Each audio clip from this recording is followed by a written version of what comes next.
तो स्वागत है सभी बच्चों का पैरामाउंट एकेडमी के इस ऑनलाइन प्लेटफॉर्म पर। मैं आपका आनंद सर। आज हम लोग बात करेंगे सेट के अगले कॉन्सेप्ट की, सेट के अगले टॉपिक की। सेट में हम लोग क्या क्या कवर कर चुके हैं उस पर भी एक बार फिर दोबारा से आपको फोकस करवा दूं थोड़ा सा। सेट में सेट का डेफिनेशन, सेट का इंट्रो और सेट के फॉर्म बता चुका, सेट के टाइप्स बता चुका, सेट में ऑपरेशन बता चुका। अब आपके सेट का एक खास ऑपरेशन और रह गया, वो और बताना है, और उसके बाद फिर आपकी जितनी भी प्रॉपर्टीज हैं वो बताऊंगा और क्वेश्चन प्रैक्टिस करवाऊंगा। ठीक है, तो आगे बढ़ते हैं सेट के अगले कॉन्सेप्ट पर, है ना। तो सेट में हम लोग आज बात करेंगे Cartesian product of two sets की। Cartesian product of two sets.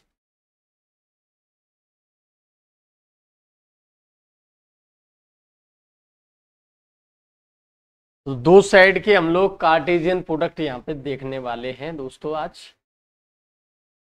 चलिए, दो मान लो अपने पास दो नॉन एम्प्टी सेट हैं। Let two non empty set,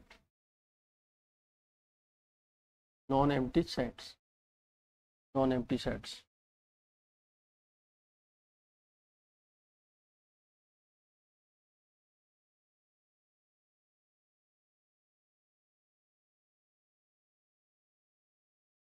मान लो हमारे पास कोई दो नॉन एम्प्टी सेट हैं, उन पर हम करवाने जा रहे हैं एक खास किस्म का ऑपरेशन जिसको बोलते हैं Cartesian product of two sets. देखो, अपन ने ऑपरेशन की अगर बात करूँ तो ऑपरेशन में हम लोगों ने क्या क्या देख लिया। हमने यूनियन देखा, इंटरसेक्शन देखा, डिफरेंस देखा, कॉम्प्लीमेंट देखा। आज हम लोग कार्टेशियन प्रोडक्ट देखेंगे। देखो, कार्टेशियन प्रोडक्ट समझना बहुत जरूरी है बच्चे। कार्टेशियन प्रोडक्ट से ही आपके रिलेशन एंड फंक्शन के कॉन्सेप्ट निकल के आएंगे। ठीक है, तो सबसे पहले कार्टेशियन प्रोडक्ट में हम लोग दो चीजें समझ दो चीजें समझ लें। सबसे पहले सभी बच्चे जानते हैं, जैसे कि मान लो दो एलिमेंट है या दो कंपोनेंट है, उनके पेयर को, दो कंपोनेंट के पेयर को हम लोग बोलते हैं ऑर्डर्ड पेयर। क्या बोलेंगे दोस्त? Ordered pair. दो कंपोनेंट के पेयर को हम लोग बोलेंगे ऑर्डर्ड पेयर। और तीन कंपोनेंट के ट्रिपलेट को हम लोग बोलते हैं ऑर्डर्ड ट्रिपलेट। तीन कंपोनेंट के ट्रिपलेट को हम लोग बोलते हैं ऑर्डर्ड ट्रिपलेट दोस्त। ठीक है ना, सभी बच्चे समझ पा रहे हैं अच्छे से? देखो, दो कंपोनेंट है तो उनके पेयर को हम लोग बोलेंगे ऑर्डर्ड पेयर, और तीन कंपोनेंट के पेयर को हम लोग क्या बोलते हैं, तीन कंपोनेंट के ट्रिपलेट को क्या बोलते हैं, ऑर्डर्ड ट्रिपलेट। थोड़ा सा ध्यान दें, ऑर्डर्ड पेयर का रोल बेटा 2D में है, सभी बच्चे समझते हैं। और ऑर्डर्ड ट्रिपलेट का जो रोल है ना, वो किस में है, इंपोर्टेंट रोल किस में है, 3D में, है ना। और थोड़ा सा ध्यान यहाँ पे दें, इसको हम लोग फर्स्ट कंपोनेंट, इसको सेकंड कंपोनेंट, है ना। इधर अपन फर्स्ट, सेकंड और थर्ड कंपोनेंट। तो सभी बच्चे समझ पाए ऑर्डर्ड पेयर क्या है। ऑर्डर्ड पेयर दरअसल आपका क्या है, दो कंपोनेंट का पेयर, और ऑर्डर्ड ट्रिपलेट आपका क्या है, तीन कंपोनेंट का ट्रिपलेट, है ना। तो आगे बढ़ते हैं दोस्त। मान लो हमारे पास कोई दो सेट हैं और दोनों सेट नॉन एम्प्टी सेट। देखो, नॉन एम्प्टी सेट सभी बच्चे समझते हैं। नॉन एम्प्टी सेट मैंने आपको पहले बता रखा है, ऐसा सेट जिसमें आपका एलिमेंट आ जाए तो वो आपका है कौन सा सेट, नॉन एम्प्टी सेट। मतलब एलिमेंट अगर है सेट के अंदर तो वो आपका कौन सा सेट है, नॉन एम्प्टी सेट है। और सेट के अंदर एलिमेंट नहीं है, खाली सेट है, वो आपका नल सेट है, नल या एम्प्टी सेट है ना।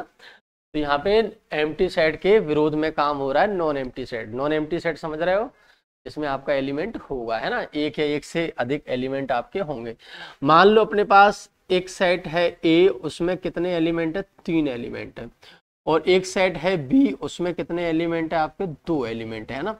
और दोनों सेट का मैं करना चाह रहा हूँ क्या, कार्टेशियन प्रोडक्ट, है ना। तो कार्टेशियन प्रोडक्ट दरअसल कैसे करेंगे, कार्टेशियन प्रोडक्ट यहाँ पे साइड में हम लोग देख लेते हैं। देखो, एक सेट आपके पास ए है और एक आपका क्या है, सेट बी है। सेट ए और सेट बी। सेट ए में देखिए दोस्त कितने एलिमेंट हैं, सेट ए में आपके 1 2 और 3, और बी में कितने हैं, 4 और 5। मैंने क्या किया, मैंने दोनों सेटों को विजुअलाइज फॉर्म में रख दिया। अब देखो, मैं दोनों सेट के एलिमेंट की क्या करवाऊंगा, मैपिंग। तो एक की मैपिंग मैं करवाऊंगा 5 से, एक की मैं करवाऊंगा 6 से, 2 की मैं 4 से करवाऊंगा, 2 की 5 से भी करवाऊंगा, 3 की मैं 4 से करवा रहा हूँ, 3 की मैं किससे और करवा सकता हूँ, 5 से भी। तो यहाँ से सभी बच्चे अच्छे से समझ पा रहे हैं कि हम लोग क्या करेंगे, हम लोग यहाँ पे मैपिंग देखने के बाद हम लोग क्या करेंगे, ऑर्डर्ड पेयर बनाएंगे। तो ऑर्डर्ड पेयर देखो 1,4 बनेगा पहला, तो दूसरा आपका 1,4 के बाद दूसरा बनेगा दोस्त आपका 1,5 बोले तो 1,5, तीसरा आपका बन जाएगा 2,4, और ये अपना क्या हो जाएगा 2,5, और अगला आपका हो जाएगा 3,4, फिर अगला हो जाएगा आपका 3,5। यहाँ पे देखो कितने ऑर्डर पेयर बन गए, इसमें ऑर्डर पेयर बन गए दोस्त 6। कौन कौन बने, 1 4 1 5 2 4 2 5 3 4 3 5। इन ऑर्डर्ड पेयर का जो कंप्लीट सेट होता है इसी को हम लोग बोलते हैं क्या, इसी को हम लोग बोलते हैं Cartesian product of two sets, है ना। सभी बच्चे समझ पा रहे हैं, सभी बच्चे समझ पा रहे हैं अच्छे से। देखो दो सेट का कार्टेशियन प्रोडक्ट भी दरअसल एक सेट होता है, यहाँ ध्यान से देखो, ये भी A क्रॉस B भी दरअसल क्या होता है, एक सेट होता है। जैसे हम लोगों ने दो सेट का यूनियन देखा तो वो भी एक सेट बना, इंटरसेक्शन देखा वो भी एक सेट बना, डिफरेंस देखा वो भी एक सेट बना, कॉम्प्लीमेंट देखा वो भी एक सेट बना। इसी तरीके से कार्टेशियन प्रोडक्ट भी देखते हैं तो ये भी एक क्या है, सेट है। लेकिन ये सेट किसका है, ऑर्डर्ड पेयर का सेट है। ये आपका किसका सेट है, ऑर्डर्ड पेयर का सेट है। तो A क्रॉस B की में एक डेफिनेशन बेस पे हम बात कर लेते हैं कि इसकी जो डेफिनेशन है वो क्या है। तो इसकी डेफिनेशन मैं यहाँ पे लिख सकता हूँ, चाहूँ तो यहाँ पे लिख दूँ, मेरे पास काफ़ी जगह है। तो आपसे पूछे कि कार्टेशियन प्रोडक्ट क्या है तो आप बोल देना it is a set of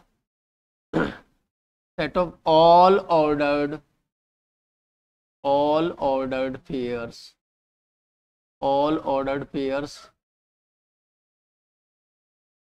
from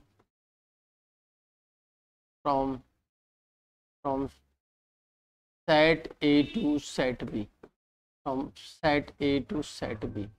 यहाँ से सभी बच्चे समझ पा रहे हैं अच्छे से कि ये क्या होता है। दरअसल ये आपका एक क्या होता है, ऑर्डर्ड पेयर का एक सेट होता है जिसमें आपके सेट ए से सेट बी का क्या होता है, मैपिंग होता है ना। तो यहाँ पे इसको देखो जनरलाइज कर लूँ मैं, जैसे कि मान लो अपने पास एक ऑर्डर पेयर आ गया, मान लो कुछ इस तरह का ऑर्डर पेयर है। इस तरीके से मैंने क्या किया, कुछ A क्रॉस B को इस तरीके से लिखा। जैसे मान लो अपन ने A क्रॉस B को दिखाने के लिए कुछ इस तरीके से एक जनरल फॉर्म लिख दिया। जैसे कि मान लो मैंने लिख दिया A क्रॉस B में एक ऑर्डर पेयर है x, y सच दैट, और यहाँ पे x बिलोंग करेगा सेट A से और y बिलोंग करेगा सेट B से। तो ये क्या है, ये आपका कार्टेशियन प्रोडक्ट का क्या है, जनरल फॉर्म है। याद रखना दोस्तों याद रखना, आपसे पूछे ना कि Cartesian product of two sets का जनरल फॉर्म क्या है, तो Cartesian product of two sets का ही रहा जनरल फॉर्म। जनरली देखो सेट का जो जनरल फॉर्म होता है ना वो कुछ इस तरह का होता है, जैसे लिखा है x such that x belongs to, है ना। एक्स बिलोंग कर रहा है, मान लो क्या, एक्स बिलोंग कर रहा है नेचुरल नंबर से, है ना। और यहाँ पे एक्स का क्राइटेरिया लिखा है 5 से छोटा। तो अपन आराम से इसको किस में कन्वर्ट कर देते हैं, हम आराम से इसको रोस्टर फॉर्म में कन्वर्ट कर देते हैं। रोस्टर फॉर्म में कौन कौन से एलिमेंट आएंगे दोस्त, रोस्टर फॉर्म में अपने पास ये वाले एलिमेंट आ जाएंगे। समझ गया ना, डन है ना बच्चे। तो ये देखो इसमें क्या होता है, इसमें एक एलिमेंट आपका एक एलिमेंट लिस्टेड होता है, और कार्टेशियन प्रोडक्ट में आपके दो ऑर्डर पेयर, मतलब ऑर्डर पेयर वाले एलिमेंट का क्या होता है, सेट होता है ना। सभी बच्चे अच्छे से समझ पाए होंगे। आगे बढ़ते हैं दोस्तों आगे बढ़े। एक बात का विशेष ध्यान देना, कार्टेशियन प्रोडक्ट में जो सेट्स होंगे वो दोनों नॉन एम्प्टी सेट्स होंगे, है ना। ये बात का विशेष ध्यान देना। अच्छा एक बात और आती है कि भैया अपन को कार्टेशियन प्रोडक्ट में नंबर ऑफ एलिमेंट को भी काउंट करना पड़ सकता है। या कार्टेशियन प्रोडक्ट का कार्डिनल नंबर भी अपन को पता होना चाहिए दोस्तों। तो देखो ध्यान से, जैसे ए क्रॉस बी के कार्डिनल नंबर अपन को पता लगाने, तो कुछ नहीं करना, number of element in set A का multiply number of element in set B में कर देना। तो कार्डिनल नंबर भी सेट का अपन पता लगा सकते हैं। Cartesian product of two sets का कार्डिनल नंबर भी हम लोग पता लगा सकते हैं, n A cross n B. ठीक है दोस्तों। अच्छा, इसका पता लगाना सर, इसका सर बताओ सर, इसका बताओ, ऐसे कैसे मान लें सर, इसका बताना है कार्डिनल नंबर। लो भाई, क्या लो भाई, इसका कार्डिनल नंबर पता लगा देते हैं। इसका कार्डिनल नंबर क्या होगा दोस्त, इसमें देखो ध्यान से, ए के अंदर कितने एलिमेंट है, ए के अंदर 3 एलिमेंट है, और बी के अंदर कितने एलिमेंट है दोस्त, बी के अंदर 2 एलिमेंट है। तो 3 दूनी कितने हो जाएंगे, 6 हो जाएंगे, और 6 हो जाएंगे। तो इसका मतलब है इसमें आपके जो कार्डिनल नंबर है ना, इस सेट का कार्डिनल नंबर कितना है, ए क्रॉस बी का 6।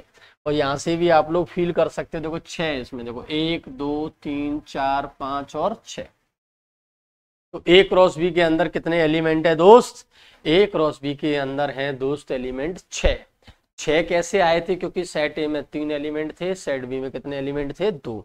अगर सेट ए के अंदर 10 एलिमेंट होते और सेट बी के अंदर 5 एलिमेंट होते, तो ए क्रॉस बी में कितने एलिमेंट होते दोस्त, तो होते आपके 10 गुणा 5 मतलब 10 मल्टीप्लाई बाई 5, तो आपके हो जाते 50। कितने हो जाते, 50। तो अच्छे से बातों को बच्चे समझ पा रहे होंगे, ठीक है ना। तो ये आपका कार्टेशियन प्रोडक्ट का मैंने पूरा फुल कॉन्सेप्ट आपको क्लियर कर दिया। अब बात कर लेंगे कुछ खास रिजल्ट्स की, है ना। कुछ रिजल्ट्स हैं उन पे विशेष बात कर लेंगे।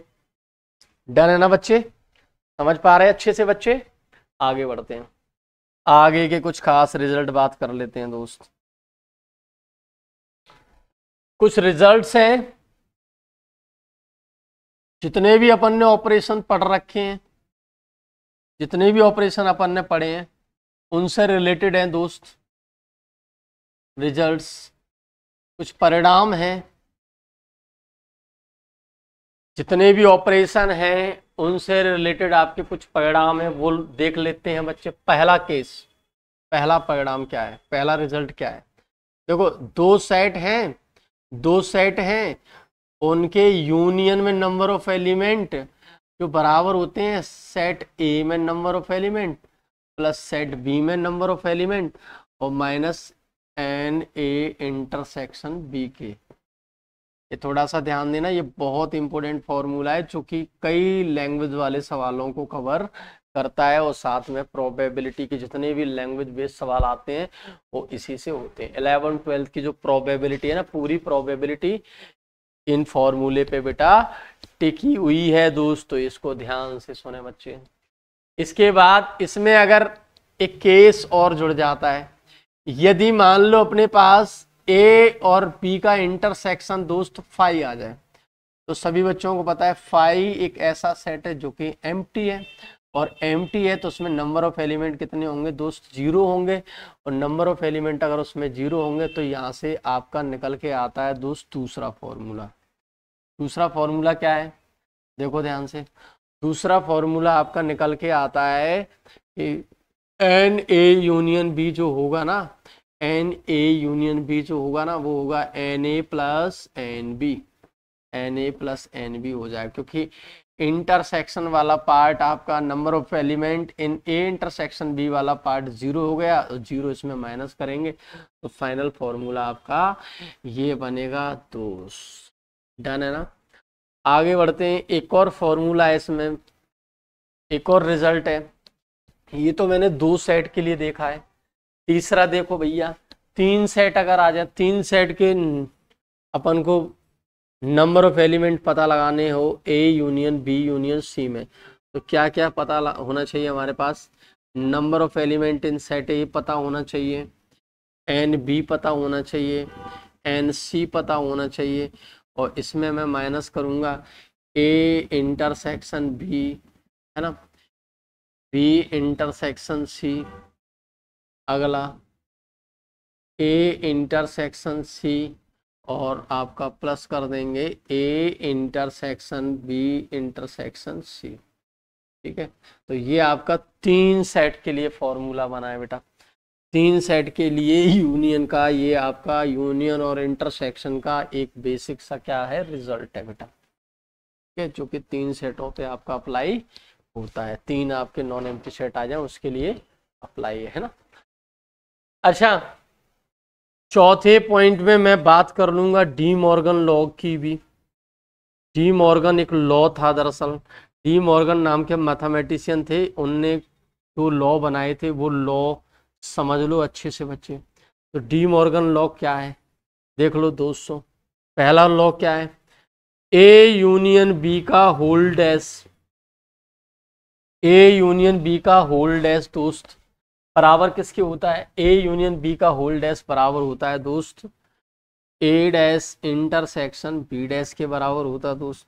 और दूसरा है आपका ए इंटरसेक्शन बी का whole dash, A intersection B का होल डैश बराबर होता है A dash union B dash के बराबर होता है। ठीक है ना, ये आपके डी मॉर्गन लॉ है। ये आपकी प्रोबेबिलिटी में दोस्त इस्तेमाल होते, तो इन्हीं से आपकी क्या हो जाती है, प्रोबेबिलिटी के कुछ बेसिक फॉर्मूले निकल के आते हैं। लेकिन अगर जैसे मान लो नंबर ऑफ एलिमेंट पे अगर इनको कन्वर्ट कर दूं तो एन ए यूनियन बी का होल डैश हो जाता है आपका N A dash intersection B dash, ही हो जाता है ना।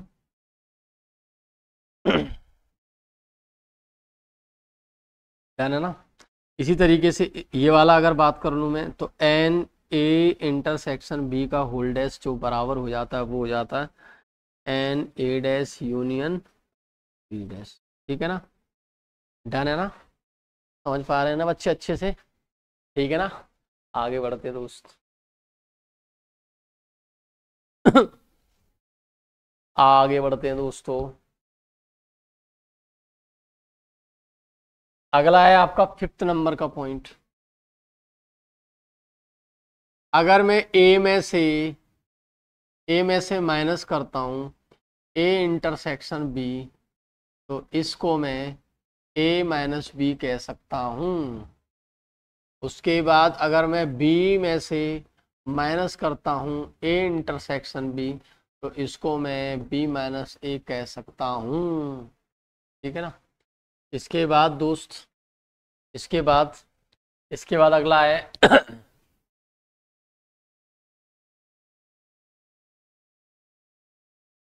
ए क्रॉस बी यूनियन सी अगर है तो भैया क्या होगा, A cross B union A cross C मैं लिख सकता हूँ। उसके बाद अगर अपने पास है A cross B intersection C, तो वो रिजल्ट बराबर है आपके A cross B intersection A cross C के बराबर। ठीक है ना। उसके बाद 9th नंबर का है, 9th नंबर का बेसिक सा रिजल्ट है बेटा। एक बेसिक सा रिजल्ट है ए सिमेट्रिक डिफरेंस बी वाला है ना। तो ये थोड़ा सा याद रखना बच्चे, इसको अपन लोग सिमेट्रिक डिफरेंस बोलते हैं। क्या बोलते हैं दोस्त, सिमेट्रिक डिफरेंस। सिमेट्रिक डिफरेंस भी दरअसल एक ऑपरेशन है, ये भी अपने आप में एक रिजल्ट है, इसको भी अच्छे से याद कर लेना बच्चे। सिमेट्रिक डिफरेंस दो सेट का निकालते अपन लोग, ए सिमेट्रिक डिफरेंस बी, तो वो है आपका क्या दोस्त है, वो है आपका ए यूनियन सॉरी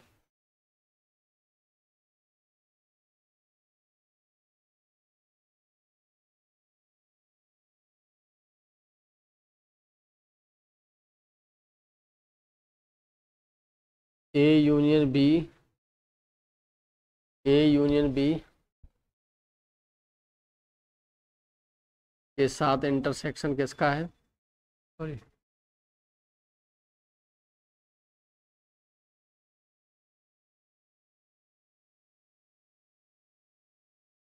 ये आपका ए माइनस बी और यूनियन किसका है, बी माइनस ए का।